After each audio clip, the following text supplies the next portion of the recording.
guys, Rocco here. So today we're going to answer the question, how much power does India have?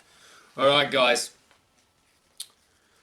this is coming from FTD Facts as per usual, where we get all our facts here. Be sure to check him out, subscribe, like, share, as I always do. I was going to like it just then, but it's not my style. I like it when I like it.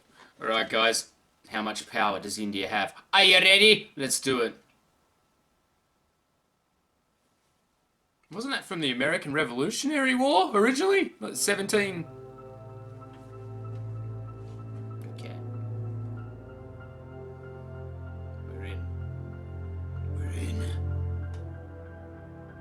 Having the second largest population in the world with a total of over 1.3 billion people, India also has the third largest military in the world in terms of active frontline personnel, behind China and the United States. But in terms of total military power, they come at number 4 on the world stage, following China, Russia, and the United States. Welcome back to another episode of FTD Facts, guys. My name is Leroy Kenton, and now we're diving into how much power does India actually have. If you missed our first episode in this series about how much power Russia has, you may want to check that out. The link to that is down below. And before we continue with this video, I just have to give a huge shout out and tons of credit to Instagram user Anindia_N_Singh_07. He sent me a ton of accurate information about India's military, their power, and just facts about India in general. So thank you so much. He's the official co-producer of this episode. In terms of available manpower, India has 616 million people. They have 1,325,000 active frontline personnel, as well as 2,143,000 active reserve personnel. Also, did you know that India's army is the world's largest standing voluntary army? But to support the soldiers on the floor, they gotta have amazing land systems. India has a total of 4,426 tanks. The number of armored vehicles is 6,704, as well as they have 292 multiple launch rocket systems on the ground. Now moving up way up there into the sky, the total number of aircrafts in India's military is 2,102. Their fighters and interceptors total at 676. They got 809 fixed-wing attack aircrafts ready to strike, as well as 666 helicopters. 666. Hope that's not a sign of bad luck or anything. But in terms of attack helicopters, they have only 16. Now coming back down into the waters now, let's talk about their navy. India's total naval strength is at 295. That includes 3 aircraft carriers, 11 destroyers, 15 submarines, 23 corvettes, 14 frigates, 139 coastal defense crafts, and their mine warfare is at 6. Now in terms of India's finances that has to fund all of their military, well, their total defense budget stands at $53.5 billion. India currently is going through $53 billion. I know other countries spend the same. $1 billion in the military budget.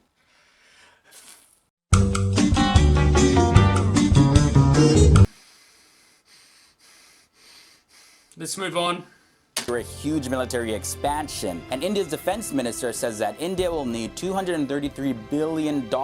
That's all to meet its arms and equipment requirements in 11 years. That number is calculated off of the long-term integrated perspective plan, known as the LTIPP. So yeah, India's not afraid to spend that money, and the budget just keeps on climbing. And this next fact is due to a lot of the budget that India is putting into their military. In late 2016, India had actually completed its nuclear triad by adding a strategic nuclear submarine known as the INS Arhant into its military. India has now become one of the only countries in the world to complete the nuclear triad. Now, if you're not familiar with that term, nuclear triad basically refers to a country's ability to launch nuclear warheads from the land, from the sky, and from the sea. Now, this is very crucial to India's second strike capability, because India is dead set on having a no first use policy when it comes to nuclear attacks. Well, and basically, second strike capability is a country's ability to strike back with nuclear weapons when they have first been hit with a nuclear attack.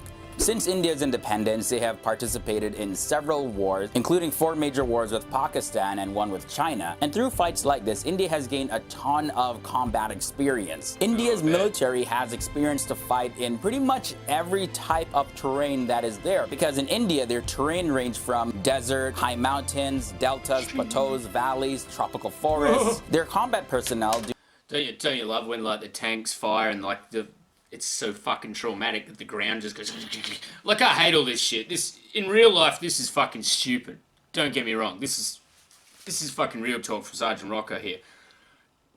If it was up to me, we wouldn't have any of this bullshit, and you know, all troublemakers would eventually be weeded out and fucked off. But God damn, it looks cool, this fucking military hardware. Alright, let's go.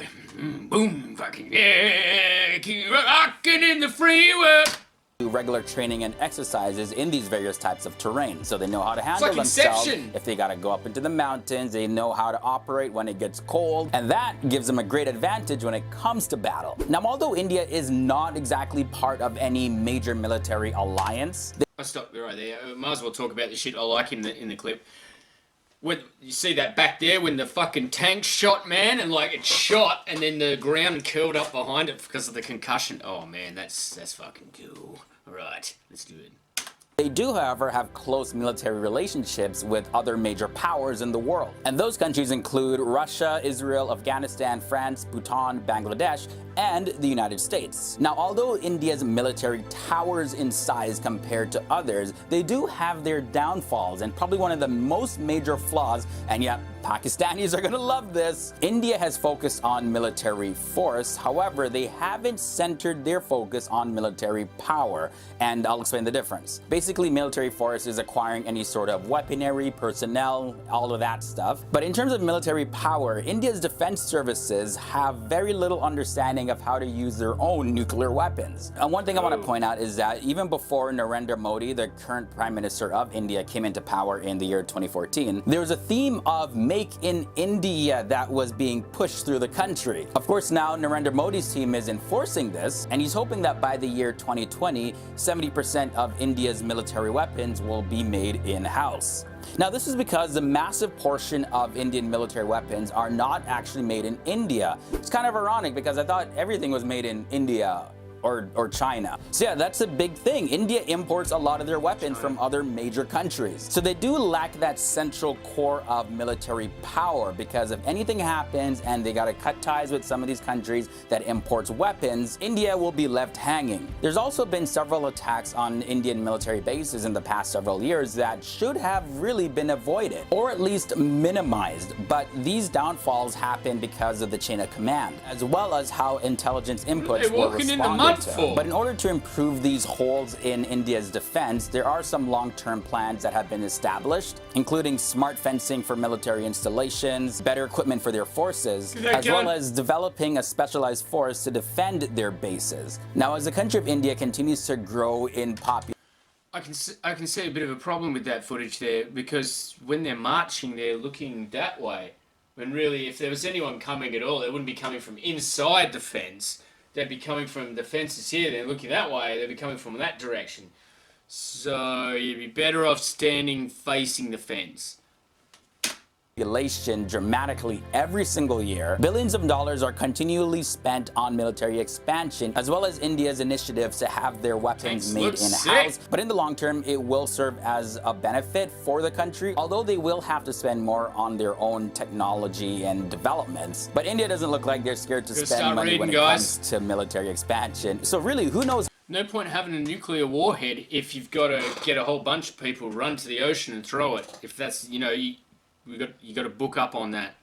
How big they'll grow in the next 10, 20 years. That concludes this episode on India's military power. And don't miss our first episode on Russia's military power. A lot of you guys loved that one, so also let me know down below, what other country do you want us to document their military power? And we'll definitely work on a video as soon as possible. I wish we had billions of dollars in the FTD Facts budget. We'll be producing so many videos. Well, since we are talking about budget, we have set up a Patreon page where you can support us. Yeah, these videos take a lot of time and research, as well as, because of our subject matter, a lot of times YouTube takes away monetization. So we're pretty much making a lot of these videos for free. That's why we ask for your help through our Patreon page, and anyone that becomes a patron is going to receive a reward. Full rewards that you'll receive are on our Patreon page. The link to that is down below. Thanks for watching, guys, and thanks for all your support. We'll see you in another video. No problemo. So yeah, military power doesn't impress Sergeant Rocco too much. I just like looking at the pretty helicopters and the tanks and shit. That's about all I care about. Realistically, well, my school of thought from any type of fighting that I've had to be engaged in, which is not military, but if you come to blows, you've already lost. So the powers that be out there are fucking up. That's all I can say.